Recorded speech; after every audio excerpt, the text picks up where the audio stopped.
What if a stranger asked for one thing most sacred to you? Would you give it up without question?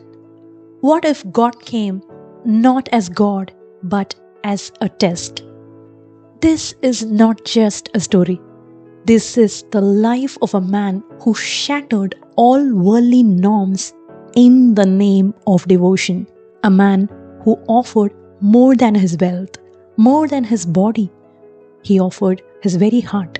Let us now journey into the unbelievable, awe-inspiring life of Iyarpagai Nayanar, the saint whose very name means he who walked the path opposite to the ways of the world. Welcome back to our Nayanmar series, where we explore the sacred lives of the 63 Shiva saints whose devotion and sacrifice continue to guide us through life's most testing moments.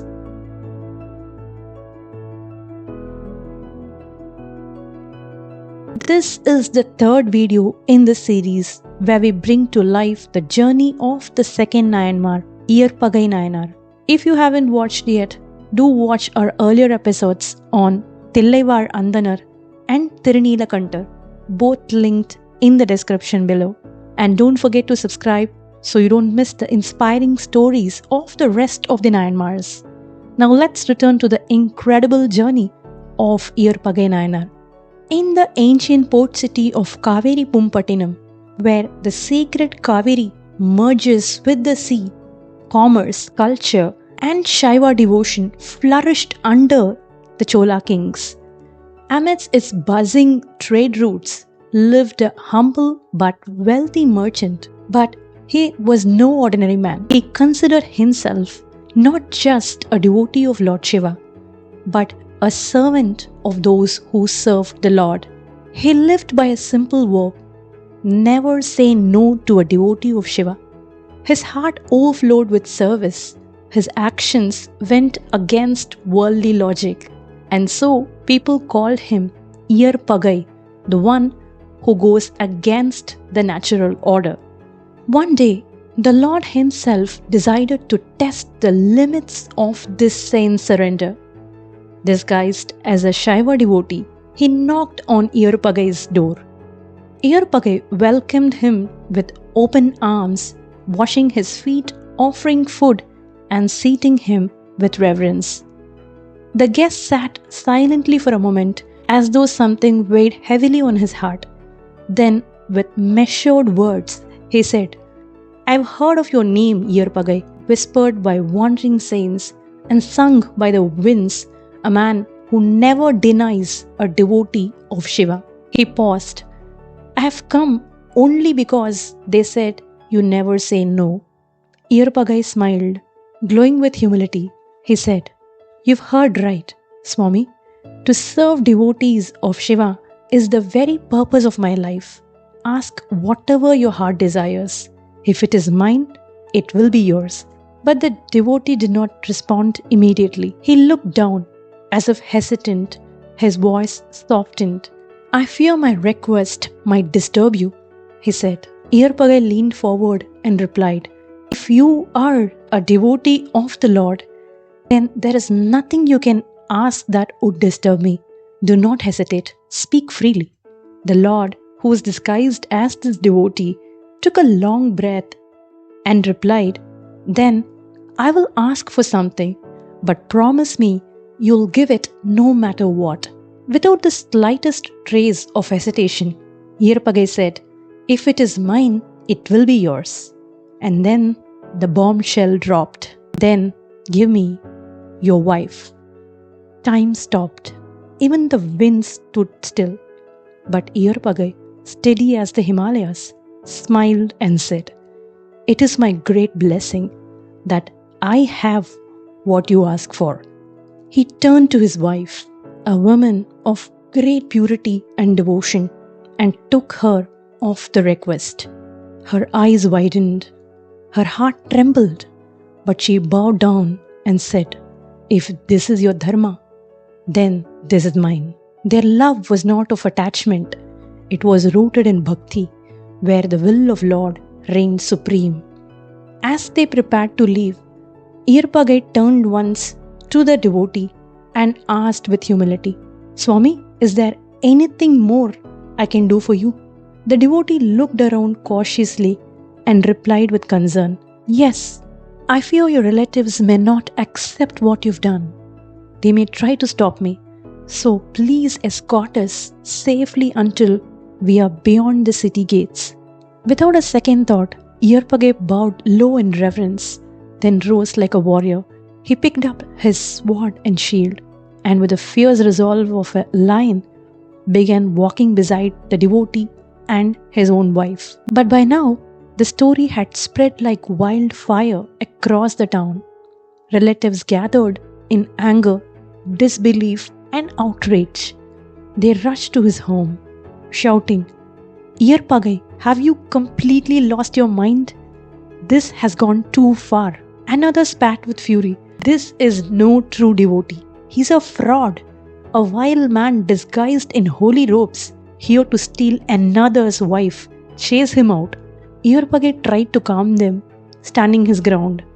"He's a devotee of Shiva, and it is my sacred duty to never deny a request from him. My wife too has willingly accepted this path of dharma, so please do not interfere." But the crowd grew more furious. One voice shouted, "There's no use reasoning with him. He's disgracing our name and this sacred city. Let's end this madness. Kill the impostor before the shame befalls us all." Swords were drawn. The tension crackled in the air like lightning before a storm. The Lord, still veiled in human form, began to act frightened, his body trembling, and he cried, "Iyarpagai, save me." But the wife calmly said, "Don't worry, Iyarpagai will protect you." And he did. Without any hesitation, Iyarpagai raised his sword and turned it against his own kin. He fought not out of anger, but out of love for Shiva. One by one, those who raised weapons against the Lord's devotee fell before Iyarpagai's unwavering resolve.